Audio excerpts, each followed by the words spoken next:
News Channel 5 Network, this is MorningLine with Nick Barris.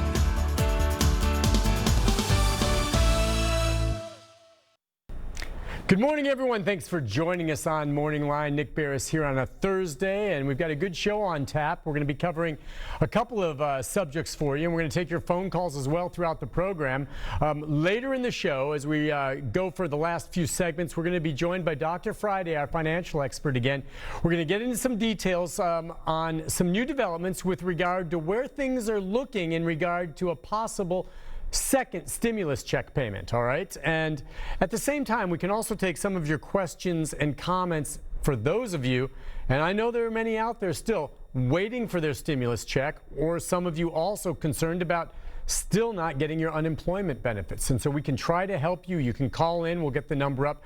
Doc Friday will be answering that. But we do have some new information with regard to the possibility of some type of other stimulus payment. But before we get to all that, a lot going on in this pandemic that relates to families and children and returning to school and what's safe for kids and what's not. And who better to talk about some of these issues that we're dealing with right now than those with the fantastic organization, Our Kids. And the executive director, Sephora White, joins us now, along with forensic social worker. That would be Lisa Milam. And good morning to you both. Can you hear me? Good morning. Yes.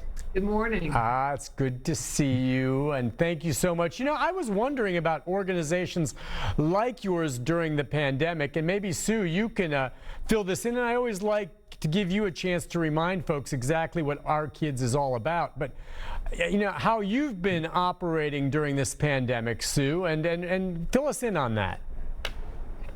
Thank you so much, Nick. So Our Kids provides medical evaluations and crisis counseling in response to concerns about child sexual abuse. So COVID-19 has had a real impact on how we deliver services. And between March 11th and probably the beginning of May, we were limiting our services to only emergencies. And so we were still having conversations and taking calls from referral sources and concerned caregivers and parents.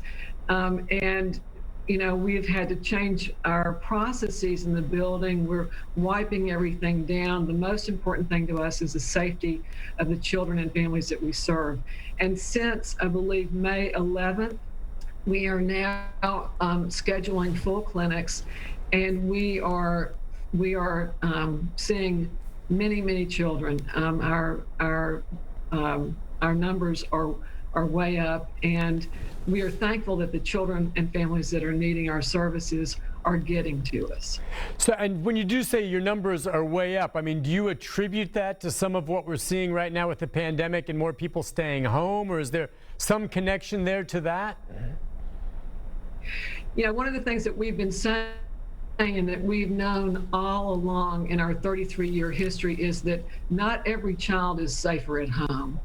And I think that that's just been exacerbated by this pandemic and by sheltering in place.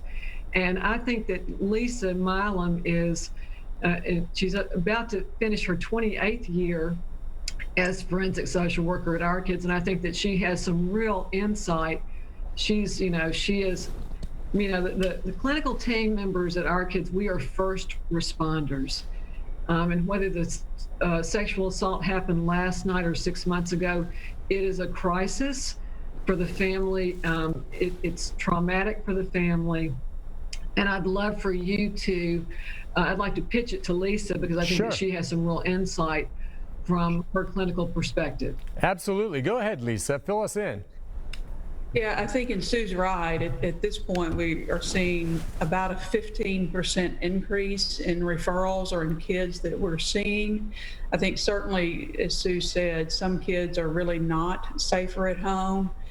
Having said that, I think it's really important to also factor in that there's been a lot of education over the last few years, whether it's something from Our Kids. We've got a couple of programs or efforts to really raise community awareness with a video, What If I Told You, as well as our website. And what I've noticed in the last 6 or so weeks that we've been back up and running full time is how many kids we're seeing because someone in the home either walked in on something or somehow witnessed an event that they immediately, a parent or another adult in the home immediately intervened and acted in a protective fashion of a child. And I think it's hard to hear that we've got a huge increase or a significant increase in referrals, but it's also really encouraging that we have adults in homes who are intervening on behalf of children, because by far the most important thing for a child is for someone to intervene and to rescue that child when there is an abusive scenario. And it's devastating for families. It is very difficult for a parent to have to make that phone call that they have walked in and found either a spouse or another loved one in the home doing something sexual to a child, and yet they are finding the courage to intervene and to act on behalf of that child. And so while it's difficult to see an increase, I'm really encouraged that the community awareness campaigns that we've had appear to be at least having a positive effect. Oh yeah, some amazing efforts there, and I think that are definitely making a difference. I was curious then from this aspect, as we've talked about before, your organization does work very closely with the district attorney's office, prosecutors in dealing with these cases as they do move forward. The thing I wondered from your take is how the courts right now are pretty much still, for the most part, shut down. I mean, and I'm wondering, have you been involved in any criminal prosecution, preparation, or anything along those lines? Do you think that's going to get up and running again sometime soon, at least from as far as you're involved? Well, I mean, clearly, because of what we do, our primary concern is that child's health when they come into our facility. But because we also have to be mindful of investigative efforts, and that some of the information we're collecting is used for investigative purposes, then we are obviously spending a lot of time in court. You are correct that right now we are not going to court for those normal hearings or trials that are scheduled that we often get subpoenaed for. We have had a couple of emergency situations that, at least for me, I know I've had a couple that I've had to participate in where there was an emergency, with respect to protection of a child. I think the criminal court situation, it's important to understand that very few cases are actually prosecuted. Less than 5% of all cases are prosecuted. So while we do have a lot of subpoenas and we spend a lot of time in court, it is a small number. And right now, those are still postponed. Any trials or anything that we had scheduled, or we simply, they're postponed. And if you would, real quickly, either you or Sue can answer this. When you say very few of the cases are actually prosecuted, does that mean that they are settled before they get that far? I mean, it's not like these folks that are accused of it are just getting set free. Oh, on the contrary, okay. Less than 5% are ever charged in a criminal prosecution or any kind of criminal setting. The sexual abuse cases are very difficult to prosecute. Children are not, court is not a great setting for children, and the evidentiary standard required is quite high. And many times, more often than not, a sexual abuse case boils down to what a child says versus what an adult says. And rarely are there other pieces of evidence that will allow prosecution of those cases. So yeah, it's less than 5% actually have charges filed in them. But you also have to keep in mind that many cases involve allegations of abuse by a juvenile offender. Those cases are handled quite differently than cases where the alleged perpetrator is an adult. And then there are also a lot of situations where it may be a child and a child. And I think one of the things we also want to mention is just the access to online, whether it's social media or pornography, that is so easily and readily accessible and available to kids, particularly now where kids have so much more unsupervised time or free time on their hands. That there is more sexual acting out that occurs. And it's not criminal in nature, it's inappropriate, it requires intervention, And we are finding more effective ways and better ways to intervene and provide services for those kids. But when you think about how many are referred for prosecution, it's really important to understand that many of our cases involve juvenile perpetrators or children who are sexually acting out in ways that are inappropriate but not necessarily criminal. I've got you. And I guess I'm glad you mentioned that about social media, because an awful lot of children are going to be home.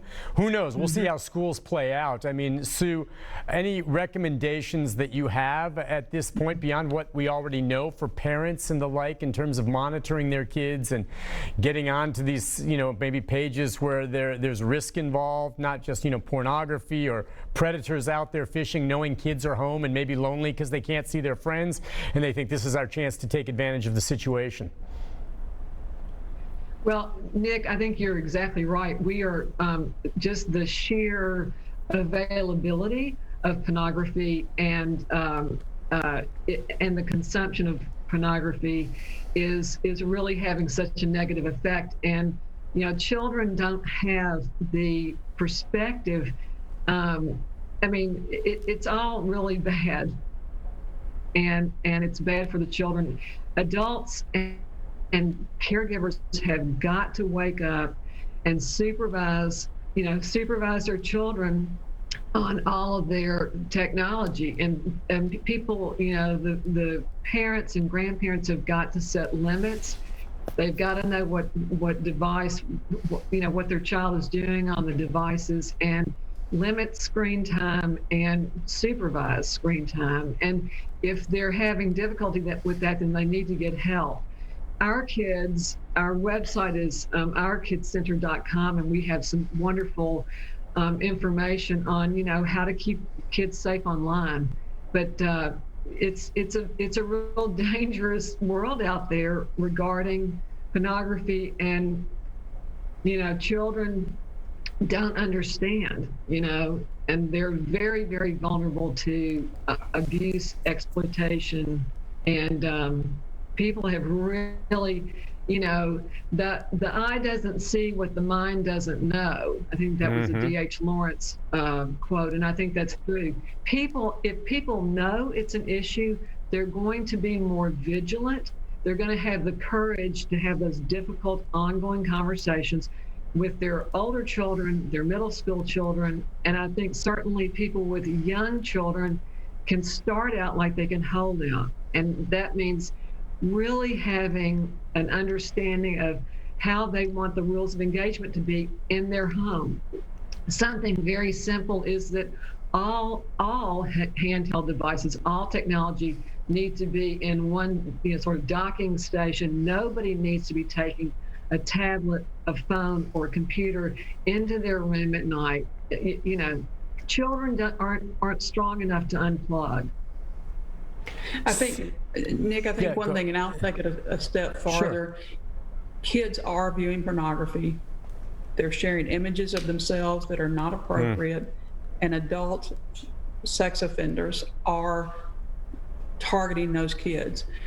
That's an absolute. It's not a matter of whether or not your child is doing these things. You have to understand it is happening. And the only question is whether or not you're aware of it, how much it's going on, and you're having conversations with your children about how to understand those information, those images that they may see, or those interactions that people are having with them online.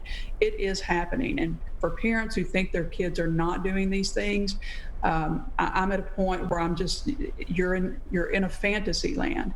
It is happening, and the only question is whether or not you've discovered it yet. Gotcha. Listen, one real quick question before we have to let you both go on this. Sue, it's interesting that this pandemic and everything that came just about a month or so after Soup Sunday, which is the wonderful fundraiser that is a big part of Our Kids, and how much Our Kids means to me and how much I think of everything you guys do there. And I'm concerned not just about Our Kids, but some of these other great organizations in this city, just wondering financially, especially moving forward, and I know you have other fundraisers that are sometimes scheduled, how are you guys getting by, and what do you want to remind folks if they can give? I just want to get that out right now. Well, thank you, Nick.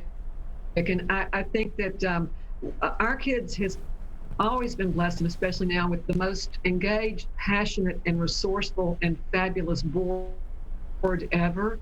And so we are working on a virtual event that for this fall, it's going to be wonderful. And we're also pivoting. We're also working on a creative way to partner with restaurants next winter, because we know that we're not going to be going to Club Level West with all those serving cups. But we're coming up with really great ideas about how we can partner with restaurants where our kids is helped, and also the restaurants are also helped and supported. So anyone watching that wants to support the essential activities of Our Kids can go to ourkidscenter.com and tap on the donate button. And we are here for every child who needs us in Middle Tennessee. That's 47 counties. We're one of the largest clinics of our kind in the country, and we are excellent. And we're also proud to be an outpatient clinic of National General Hospital. And Nick Barris, thank you for the coverage on that wonderful project at National General last night. Well, thank you for that. Yeah, that's something Reverend Enoch Fuzz, a good friend of mine, bless him as he continues to fight cancer, and he's there behind that over at General Hospital. And so a lot of great organizations that we don't want to forget about during these times. And near the top of the list for me, of course, is Our Kids. Sue Fort White, to know you is to love you. That's just the way I feel. I'm sorry. And Lisa, you as well, but Sue will always be first in my heart. But I thank you both for joining me this morning. And let's get together again whenever you have something you need to get out there. We're here for you, all right? Thank you. Thank you so much, Nick Barris. You're a hero. No, not me. You guys are. Listen, Sue, darn it, get in the pool. Thank you. Right, I will. all right. I promise. Okay, you guys take care and be well. We're going to take a break. And by the way, Sue Fort White, like myself, is an avid swimmer, but she says she hasn't been back in the pool recently. I said, hey, get back in there. It's safe as long as you social separate.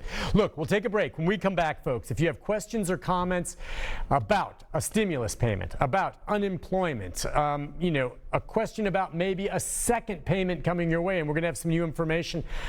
Tax questions as well, as we're embarking upon just a couple of months before you have to make your tax payment if you haven't already filed. July 15th is the deadline. Dr. Friday, our financial consultant, and she is the best, will be joining us for the rest of the show, taking your calls and getting us up to speed on the very latest financial news right after this. Stay with us.